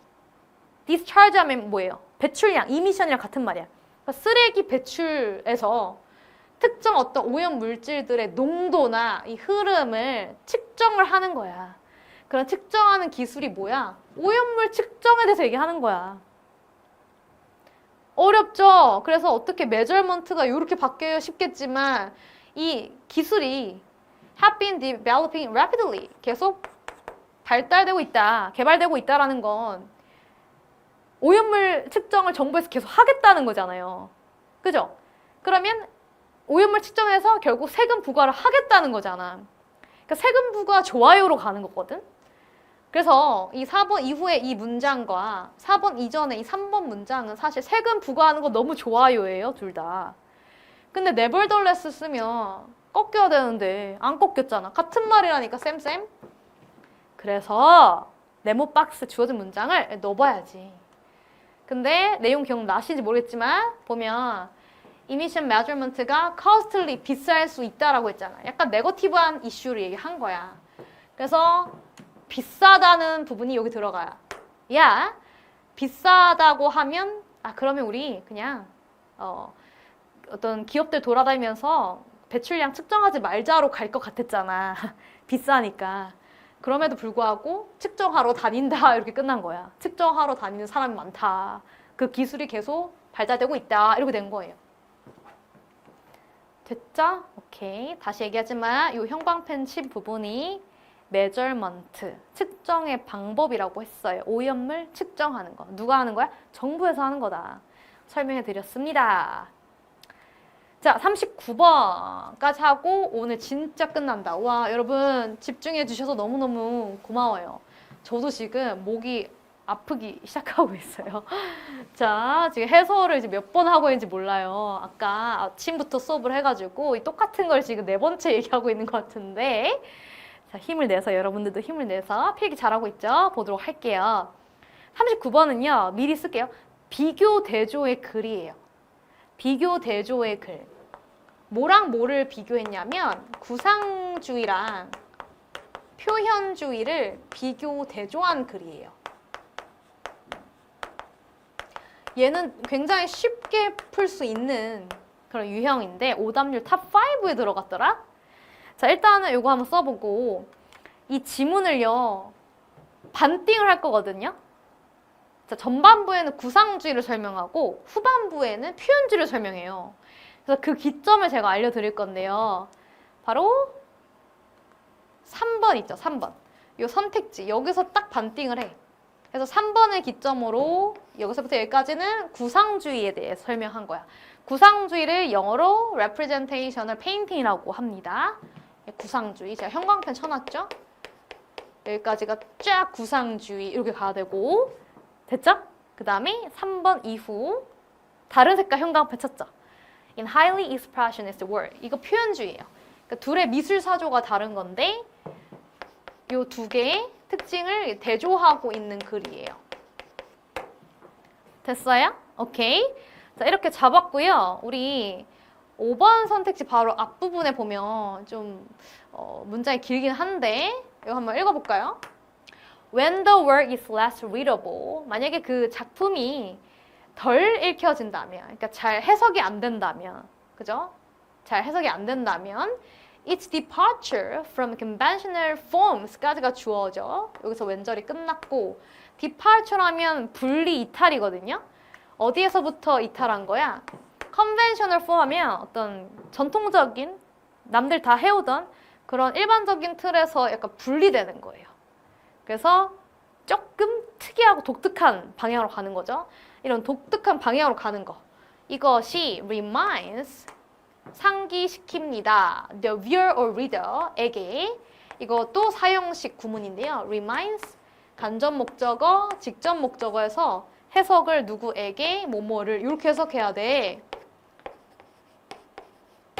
됐죠? 무엇을 상기시키냐면 그래서 이게 독특한 이 철학을 얘기하는 거야. 표현주의 조금 독특한데 이 독특한 거는 시청자나 이 독자들한테 aesthetic attitude, 어떤 심미적인, 미학적인 태도가 심미적이라는 거는 아름다움이라는 얘기잖아요. 이런 미학적 태도가 필요되어진다는 것을 상기시키는데 뭐 하기 위해서 appreciate the whole episode. 이 전반적인 에피소드라는 건 이거 내용이에요. 전반적인 콘텐츠를 이해하기 위해서 또는 감상하기 위해서 내가 미학적인 태도를 가져야만 한다. 라는 걸 일깨워 준대요. 그러니까 뭐가 좀 많이 필요하네. 우리가 어떤 예술작품 봤을 때 이게 뭐야? 이게 무슨 의미야? 이런 거 있잖아. 뭐 점이 5개인데 이게 무슨 뭘 전달하고 싶은 거야? 뭐 이런 거 있지. 그러니까 이렇게 해석이 잘 안 될 때는 좀 독특하잖아. 이럴 때는 우리가 전반적으로 계속 이해하기 위해서 심미적인 태도를 배양해야만 한다. 뭐 이거거든요. 근데 제가 이걸 왜 이렇게 열심히 읽었냐면 제가 색깔 표시도 이미 해왔죠. 이 4번 문장이 어쨌든 결국 표현주의의 특징이에요. 표현주의의 특징은 뭐예요? 약간 독특한 면이 있고 그리고 에스테틱 애티튜드가 필요하다 이거예요. 잘 썼죠? 에스테틱 애티튜드가 필요하다. 심미적인 게 필요하다. 이게 이제 표현주의 특징이라는 건데 자, 여러분 네모 박스를 보시면 this active involvement provides 이런 적극적인 개입은 제공을 하는데요. 바로 기초를 for depth of aesthetic 또 나와. 심미적인 어떤 깊이에 대한 기초를 제공한다. 라고 해서 이 에스테틱이라는 건 얘 구상주의 특징이 아니라 표현주의 특징으로 나온 거거든. 그러면 굉장히 간단해지는 게 아까 3번의 기점으로 앞에가 구상주의, 뒤에가 표현주의라고 했잖아요. 얘는 지금 표현주의 특징이 주어진 문장인 거예요. 써봐봐. expressionist style 여기 나온 거예요. aesthetic 나왔으니까. 그러면 3번 이후 4번 아니면 5번에 주어진 문장이 들어가야 되는 거예요. 됐죠? 근데 이 네모 박스에 this를 썼잖아. 이러한 적극적인 개입 이렇게 시작을 해버리니까 4번에 들어가기에는 뭔가 적극적으로 보이는 느낌이 없거든요. 읽어보시면 noble stylistic devices 자, 이 새로운 스타일리스틱한 이런 장치들은요 work 작동합니다. 바로 inharmonious manner 굉장히 조화롭지 못한 방식으로 against the subject matter 이 subject matter라는 건 그 중심 소재죠. 중심 소재에 대항하여 조화롭지가 못하다. 따라서 어떻게 돼요? creating a disquieting atmosphere. disquiet 하면 불안하게 하다 또는 뭐 동요시키다라는 뜻이 있는데 결국 불안한 환경을 만든다 이렇게 되는 거예요. 근데 사실 이것만 읽었을 때는 적극적으로 뭔가 개입하는 느낌이 없어요. 불안함으로 끝났으니까 이게 적극적인 건 아니잖아. 그죠? 근데 그래서 이제 4번 문장을 보면 따라서 내가 좀 잘 안 읽힐 때는 어떤 적극적인 애티튜드가 필요하다. 전반적으로 다 이해하려고 좀 해야 된다라고 했으니까 결국 이 문장 전체가 this active involvement가 되는 거야. 내가 좀 적극적으로 시도하려는 그런 느낌? 이해 안 가는 거를 전반적으로 이해하려고 하는 그런 뉘앙스? 해서 이제 5번에 들어간 거거든요. 쉽지 않죠. 그래서 여러분들 뭐 이건 알고 계시는 친구들도 있겠지만 표현주의라는 사조가 그 세계대전 중에 생겨난 사조예요. 1차 세계대전 하던 중에 생겨났고 2차 세계대전 직전에 끝났어요. 그럼 전쟁 때 전쟁이 막 발발했을 때 막 일어났던 사조야. 그러니까 당연히 불안함을 유발시킬 수밖에 없어. 엄청 강렬한 색채를 쓴다든지 엄청 강조한 어떤 명암 대비 뭐 이런 걸 썼을 수밖에 없어. 조금 자극적인 됐죠? 그래서 이제 마지막도 보시면 the ability to switch 왔다 갔다 할 수 있을 능력 between pragmatic attitude에서 pragmatic은 이 구상주의의 특징을 얘기하는 거거든요. 제가 이제 시간 관계상 그 도입부를 안 읽었지만 구상주의의 특징이 그 일상 어떤 생활의 모습을 재현하고 묘사하는 거. 있는 그대로의 모습을 담는 거는 좀 구상주의에 가까운 거예요. 표현주의는 아까 얘기했듯이 이게 뭔 그림이지? 약간 이런 거 있죠. 오히려 그 그림을 봤더니 기분이 막 다운되고 뭐 이런 거 있지. 이런 그림들이다. 이거 완전 다른 그림이다. 얘기한 건데 어쨌든 실제적이고 좀 실용적인 태도로 봐야 되는 건 구상주의고 그리고 에스테틱 애티튜드로 봐야 되는 거죠. between A and B잖아요. 이 두 개 왔다 갔다 해야 된다라는 건데 이 두 번째 거는 요 표현주의의 특징이었다. 이렇게 좀 정리해주면 좋겠는데 이 두 개를 왔다 갈 수 있는 그 능력이 바로 우리의 밸런스드 라이프를 위해서 중요하다. 왜냐면 이 두 개가 굉장히 대조되어 있기 때문에 라고 이제 끝나는 글이에요. 됐죠? 저는 여러분 설명을 다 했어요. 자, 제가 해설은 다 했는데요. 여러분들 지금까지 영상 안 끄고 열심히 봤던 친구들 제가 계속 중간중간 강좌에 대한 홍보를 좀 했고 설명을 다 해드렸는데요. 사실 지금 이 6월 이후 하반기식이잖아요. 지금 딱 들어야 되는 제 1년 커리큘럼에서 이제 맞는 강좌는 포스예요. 파워 오브 심플리시티의 약자인데요. 빈칸, 순서삽이 이렇게 따로따로 강좌가 따로따로예요. 요거 따로 요거 따로 해서 이 강좌 두 개를 지금 홍보를 하는 건데 여러분 빈칸 많이 약했다 하는 친구들은 이거 들어야지. 또는 순삽이 좀 약했다 하는 친구 이거 들어야지. 특히 순삽 교재는 이제 얼마 안 남았어요. 재고가 얼마 안 남아서 선착순이 되지 않을까. 빨리 가져가는 친구들이 이 강좌를 들을 수 있을 것 같아요. 그래서 이거 꼭 들어주시면 좋을 것 같고 저는 총평에서 더 이야기를 할 거거든요. 총평 영상도 좀 봐줬으면 좋겠어요. 여러분들이 배워갈 것들이 있습니다. 자, 여러분 그럼 저는 강좌에서 볼게요. 모두 안녕.